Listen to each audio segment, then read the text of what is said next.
Uniform civil code का जो मुद्दा है वो एक बार फिर से गर्माता हुआ नजर आ रहा है उत्तराखंड के बाद। अब छत्तीसगढ़ में इसको लेकर के एक बड़ी तैयारी की जा रही है। इसके अलावा मध्य प्रदेश के इंदौर बेंच ने केस में अपनी टिप्पणी में यूनिफॉर्म सिविल कोड को देश की जरूरत बताया है।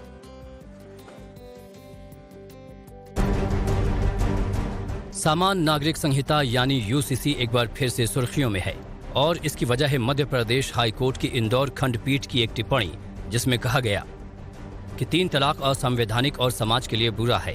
कानून निर्माताओं को ये समझने में कई साल लग गए। समय आ गया है कि अब देश समान नागरिक संहिता की आवश्यकता को समझे। भारत के संविधान में पहले से ही अनुच्छेद 44 शामिल है, जो समान नागरिक संहिता की वकालत करता है। लेकिन समय आ गया है कि अब इसे सिर्फ कागज पर ही नहीं बल्कि वास्तविकता पे उतारा जाए। एक अच्छी तरह से तैयार समान नागरिक संहिता ऐसे अंधविश्वासों और बुरी प्रथाओं पर रोक लगाने का काम करेगी। इससे राष्ट्र की अखंडता को मजबूती भी मिलेगी। ये टिप्पणी मध्य प्रदेश हाईकोर्ट के इंदौर खंडपीठ ने 3 तलाक से जुड़े एक मामले की सुनवाई करते हुए की है। इससे पहले नैनीताल हाईकोर्ट से भी यूसीसी से जुड़ा एक फैसला आया, जब एक इंटरफेथ कपल यानी अलग अलग धर्मों से आने वाले एक प्रेमी जोड़े ने कोर्ट से सुरक्षा की गुहार लगाई। तब हाईकोर्ट ने इस कपल को उत्तराखंड समान नागरिक संहिता की धारा 378(1) के तहत रजिस्ट्रेशन कराने का फैसला दिया और प्रशासन को प्रेमी जोड़े की सुरक्षा सुनिश्चित करने का आदेश दिया। यूनिफॉर्म सिविल कोड बीजेपी के एजेंडे में टॉप पर है। उत्तराखंड में धामी सरकार राज्य में यूसीसी पर नोटिफिकेशन पहले ही जारी कर चुकी है। इसके लिए उत्तराखंड में 3 उप समितियां बनी हैं, जो 31 अगस्त तक अपनी रिपोर्ट देंगी। धामी सरकार की कोशिश है कि इस साल अक्टूबर तक उत्तराखंड में यूसीसी लागू कर दिया जाए।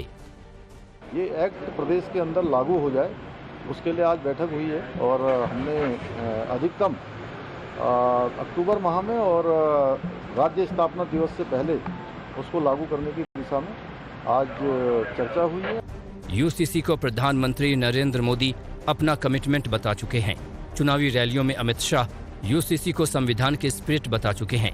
उसी यूसीसी को उत्तराखंड में लागू करने की डेडलाइन फिक्स हो चुकी है। All India Muslim personal law board अब इसे कोर्ट में चुनौती देने की तैयारी में है।